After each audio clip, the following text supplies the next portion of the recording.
আনিশকুরলি, আমি আল্লাহর শুকরিয়া আদায় করো, ওয়ালি ওয়ালিদাইক, এবং তোমরা তোমাদের মা বাবার শুকরিয়া আদায় করো। আমি আল্লাহর শুকরিয়া আদায় করো, সাথে সাথেই বলতেছেন বাপ মার শুকরিয়া আদায় করো। কেন? খালিক আর মালিক হিসাবে আমি তোমাদেরকে বানাইছি, এজন্য আমার শুকরিয়া আগে আদায় করো। কিন্তু বানাইয়া দুনিয়াতে পাঠাইছি বাপ মার মাধ্যমে। মা বাবা না হইলে কি আমরা দুনিয়াতে আসতাম? বাপ মার মাধ্যমে আইছি। বানাইছেন কে? আল্লাহ। বানাইছেন কে? আর পাঠাইছেন কার মাধ্যমে? বাপ মার মাধ্যমে।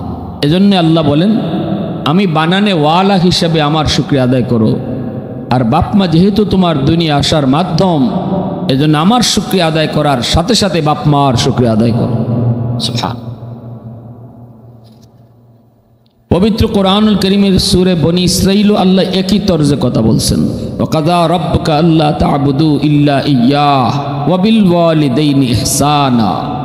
প্রথম নির্দেশটা আল্লাহর হক। আল্লাহ বলতেছেন গোলামি শুধু আমার চলবে, বন্দেগী শুধু আমি আল্লাহর করো। গোলামি শুধু কার করব? আল্লাহ। এরপরে আল্লাহ বলেন ওয়ালি ওয়ালিদ ওয়া বিল ওয়ালিদাইনি ইহসানা। দ্বিতীয় নির্দেশটি আল্লাহ করতেছেন মা বাবার সাথে উত্তম আচরণ করো। নির্দেশ কার? এখানেও আল্লাহ তার পাশেই বাপ মারে রাখলেন।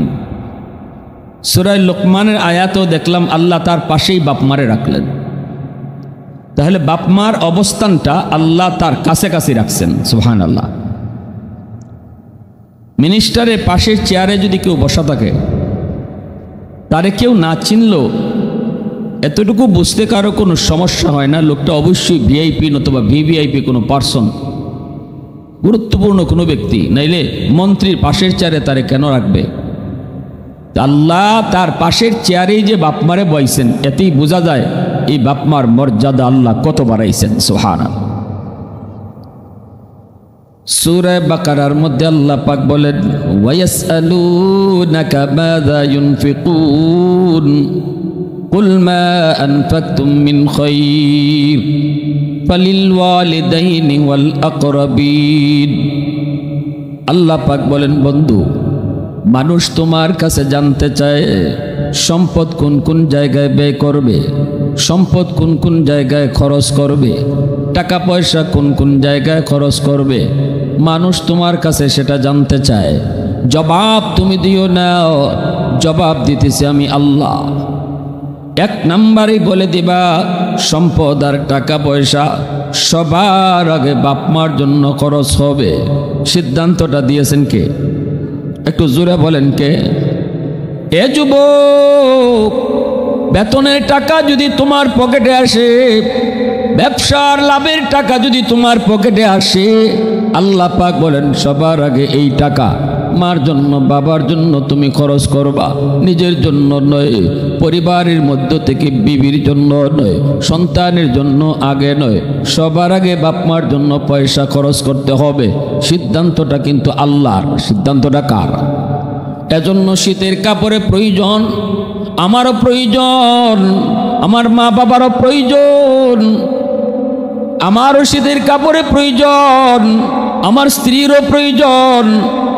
এইবার আল্লাহ পাকের সিদ্ধান্ত হলো নিজের শীতের কাপড়টাও তুমি আগে কিনবা না, স্ত্রীটাও তুমি আগে কিনবা না, সন্তানেরটাও তুমি আগে কিনবা না।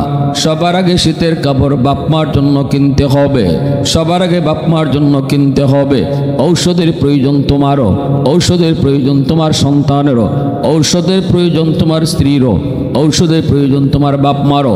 একজনেরটা কিনলে আর বাকি জনেরটা কেনা যায় না। এইবার তুমি কার ওষুধটা আগে কিনবা, কার ওষুধটা তোমার জন্য বেশি জরুরি? আল্লাহ সিদ্ধান্ত জানিয়ে দিয়েছেন, এই দুনিয়ার সন্তানের দল, আমি আল্লাহ বলতেছি সবার আগে বাপ মার ওষুধ কিনো।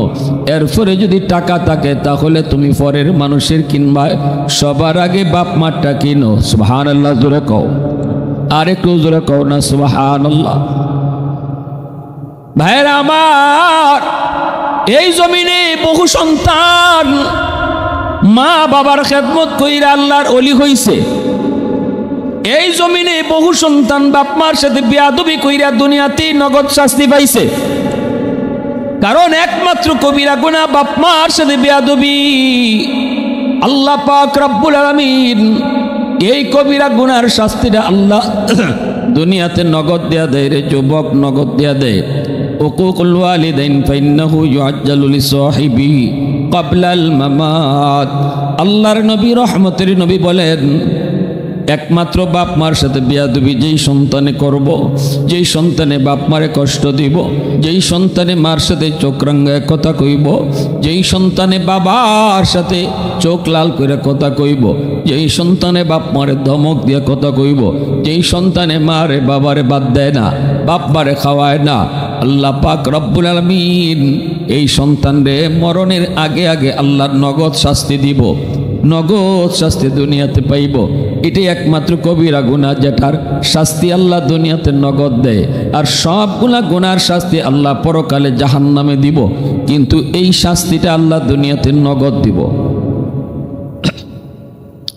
করাচির হযরত হাকিম আক্তার সাহেব রাহিমাহুল্লাহ বহুত বড় আল্লাহর ওয়ালি, করাচির জামে মসজিদে নামাজ পড়েন।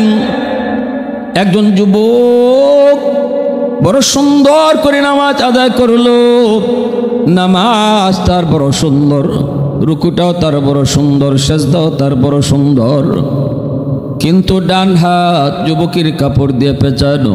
নামাজ শেষ হলে পরে আল্লাহর ওলি তারে ডাক দিলেন, যুবক নামাজ তো বড় সুন্দর করে আদায় করেছ, তোমার নামাজটা আমার বড় পছন্দ হয়েছে, রুকুটা সুন্দর করে করছো, সেজদাটাও সুন্দর করে আদায় করেছ, ইতমিনানের সাথে ধীরে স্থিরে নামাজ পড়েছ, কিন্তু ডান হাত কাপড় দিয়ে পেঁচায় রাখছো কেন?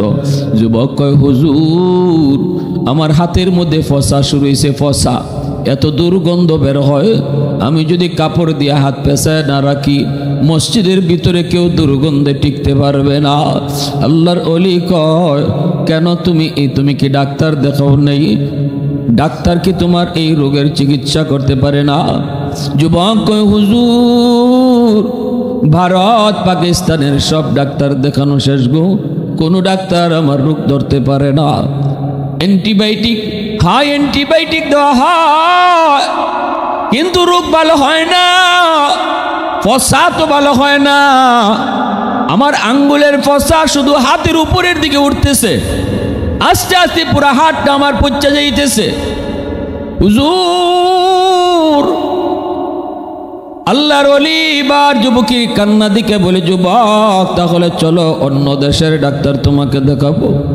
যুবক তখন চুকির পানি ফেলে কই, আল্লাহর ওলি পৃথিবীর কোনো ডাক্তারে আমার রোগ ধরতে পারবে না, আমি আমার রোগটা ধরে ফেলেছি, আমার রোগটা আমি ধরে ফেলেছি, আমি এই হাত দিয়া মারে মারছি। আল্লাহু আকবার, নাউজুবিল্লাহ, জোরে কোন, আরো জোরে কোন নাউজুবিল্লাহ। হুজুর আমি আমার মার গর্ভে একমাত্র সন্তান, জন্মের কিছুদিন পরেই আমার আব্বা মারা গেলেন। আমার মা মানুষের বাড়িতে কাম কাজ কইরা কইরা আমারে পড়ালেখা করাইছে, মানুষের বাড়িতে কাম কইরা কারো কাছ থেকে ধারাই না, আমারে পড়ালেখা কষ্ট করে করে আম্মায় পড়াইছে। আমার নানা নানি আসছিল মাকে অন্যত্র নিয়ে বিয়ে দেবে, কিন্তু মা বলেছিল না, আমি অন্যত্র বিয়ে বসবো না। আল্লাহ আমার একটা মানিক দিয়েছে, আমি আমার মানিকের চেহারা দেখে জীবন যৌবন কাটায় দেব। আমি সেই সন্তান বড় হওয়ার পরে মারে না জিগাইয়া বিয়া করছি, বড় লোকের মেয়ে বিয়া কইরা ঘরে আনছি। আমার মা কিন্তু বারবার কইছে, বাজান রে বড় লোকের মেয়ে তুই বিয়া কইরা আনছো, আমি গরিবের মাকে তো মা ডাকতো না। আমি কইছি মা গো অসুবিধা হইতো না, আমি বুঝে আনছি মা তুমি ভয় পেও না। কিছুদিন গেছে হুজুর, এরপরে আমি দেখতে পাইছি মার কথাটাই ঠিক। এ যুবক আজকে তুমি মনে করো তোমার মা তোমার বাবা তোমারে যা কয় এটা তোমার জন্য তোমার কাছে ভাল লাগে না, বাপ মার আদেশ নিষেধটা তোমার কাছে ভাল লাগে না। একটা দিন আইব, একটা সময় আইব, যেই সময়টাতে চোখের পানি ফলায় ফলায় কানবা আর কইবা, আমার মা যা কইছিল বাবা যা কইছিল ঠিক কইছিল। আওয়াজ দেয়া কো ঠিক কিনা?